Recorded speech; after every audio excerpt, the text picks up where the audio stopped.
What's your opinion on Klarna rehiring fired employees due to AI backfire? What? Give me a second. Let me see what y'all talking about. Re-enter the ring. Let's find out. Joining me in his first broadcast interview since pulling those plans is Sebastian Semyakovsky, the co-founder and CEO of Klarna. Sebastian, it's good to see you again. Thanks for having me. It's fun to be back. There's so much to delve into, but I have to imagine you guys are going to be back. Look, the waters are warm. They're practically hot right now. Yep. I mean, it's been an interesting few weeks, we have to say that. I think also as we've been watching and monitoring what's been going on in e-commerce, is, we do $100 billion worth of volume per year, so we get a pretty good sense. And I mean, last few weeks, we were actually starting to see some slowdown in the US market among some merchants, particularly one with a lot of Chinese goods. But it seems to be more positive and picking up again. So we're happy about that. And that comes in contrast to Affirm, which had shares drop 13% just a couple of weeks ago on a weak forecast. They're talking about, disappointing forecasts, sparking a sell-off. Not necessarily signs of weakened consumer spending yet, maybe some strategic issues. But how would you say, would it really even be a difference the last few weeks in terms of spending looking a little bit better? Or do you think there are just some competitive differences here? Let me see something. Gross merchandise value, $105 billion. Revenue, $2.8 billion. 24% year-over-year growth.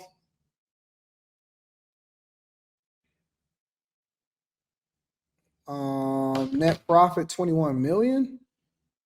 There might be, one often compares to Affirm, but truth is that they're much more of like a big ticket financier, right? You'll borrow big ticket items from us. We're more a payments company. Our average order value is $100. I think there's almost like 1,000. But it may also be, we won Walmart from Affirm recently. What did I know? Maybe that played into the game here. But I think in general, we're still cautious about the US consumer outlook, right? I do think there's still some nervousness, and we do see some indications that we could, see a more negative outlook. But hopefully the positive news will continue becoming. Yeah, speaking of which, as you said, you guys replaced Affirm as the buy now, pay later provider for Walmart. What did you have to do to get that deal?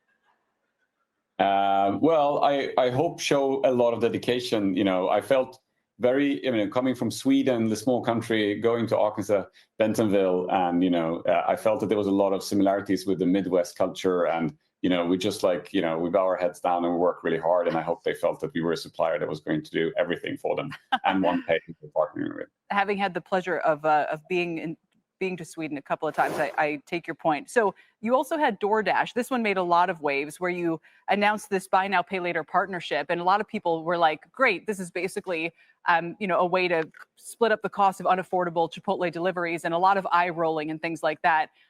Is there a real need for buy now, pay later loans on DoorDash? And where's that need coming from? Yeah, that was crazy when I said. No, it is a misunderstanding. Klarna, if you look at Klarna in Europe, we are basically a PayPal equivalent. We process all types of purchases, and we do both debits where you pay in full and so forth. In the US, it is a very strange market because you have a tremendously high fee of debit payments. And with vendors like Uber, DoorDash that we work with, they have strong incentives of looking for better, more affordable payment solutions, and we can build them for them. We have this ability to, for example, aggregate transactions from a whole month and put them at a bill at the end of the month, which allows us to process payments very, very attractively for those merchants. So there's tons of other things that we're just not as familiar with, but people love jumping into the, pizza on installments association. But for us, this is a natural step because we want Americans to start to associate us with not only buy now, pay later, but the PayPal wallet type of experience that we have, and also the neobank offering. So they don't want to be known as a buy now, pay later, which is basically what they are. Okay, they are always going to be buy now, pay later. It's the same thing that Affirm is. It's the same thing that all of these places are. Really, it's just another form of creative financing, okay? That's all it is. It's creative financing.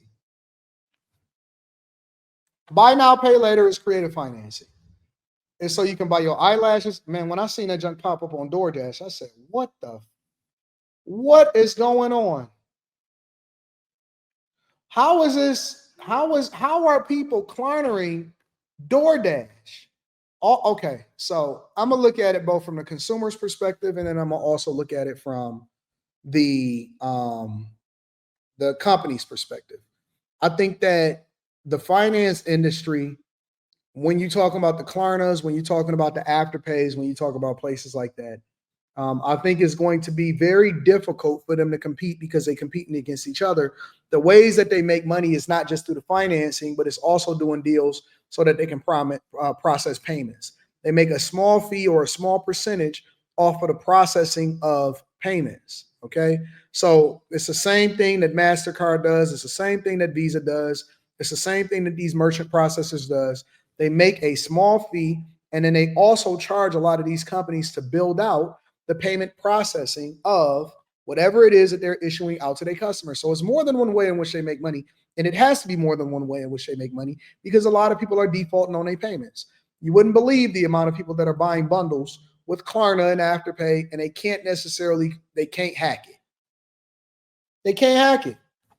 And so these payment processors, in order to grow, they're basically losing a bunch of money to people that don't necessarily pay all of their bills because they made it available for everybody. Anybody can sign up and get you an Afterpay. I did. I looked it up. I got you, G Money. So, for example, I just pulled it up. I looked it up on MSNBC. First of all, it says the Klarna CEO says AI helped the company shrink the workforce by over 40%. I pulled it up.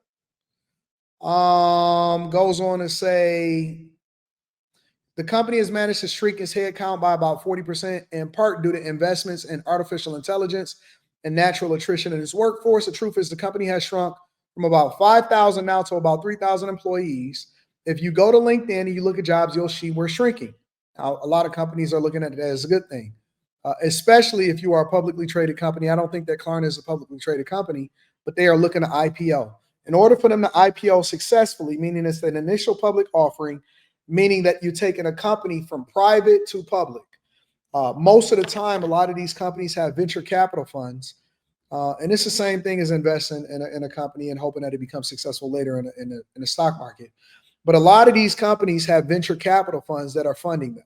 So how do they grow so fast?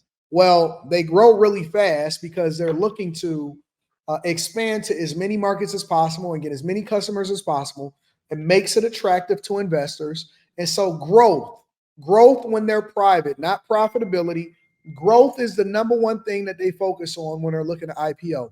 They also have to make the balance sheet attractive. So what that means is they want to do more with less. So now they're taking AI and they're using natural attrition. Anton, what is natural attrition?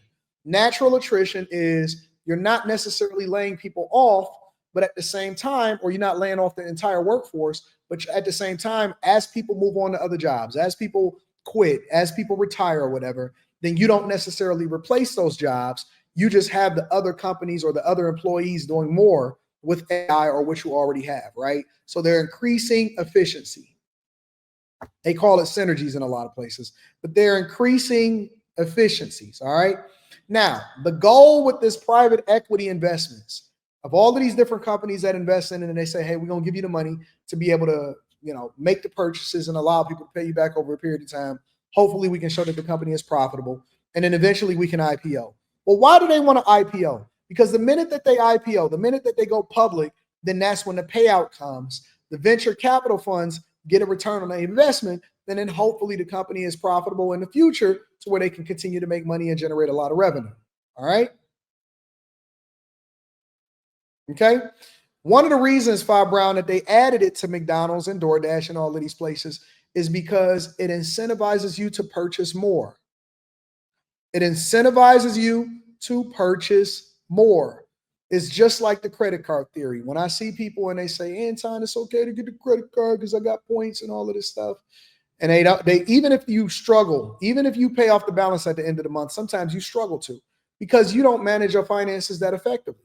And so what happens is when you have that card, when you have Klarna, when you have Afterpay, you will more than likely purchase more than you normally would if you just had regular cash or you just normally purchase it from your debit card. You'll be surprised, JD, how many people actually purchase stuff with Afterpay or DoorDash. It's a thing. If it wasn't a thing, it wouldn't be on the apps. It wouldn't be on the platforms, my friend. If it wasn't a thing, it wouldn't be on the apps. It wouldn't be on the platforms. All right.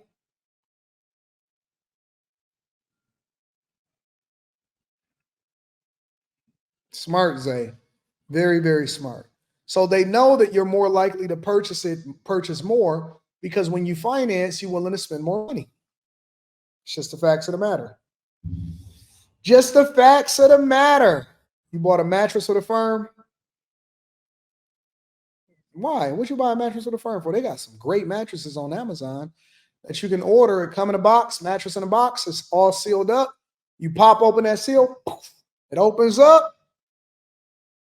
You leave it for 24 to 48 hours, and it'll just get up to its natural, and it feel good. It feel good. You don't need to buy nothing with no firm. All you got to do is get something that's aligned with your budget. Save for it. Yep, Quentin, I agree. So, but anyways, the goal is for them to IPO. When they IPO, it allows for the general public to invest in them. It's an infusion of cash, a huge amount of cash if they IPO correctly. And everybody makes money, everybody get rich. That's how a lot of times people want equity into the company instead of wanting to pay, because when they IPO, that's how they get rich.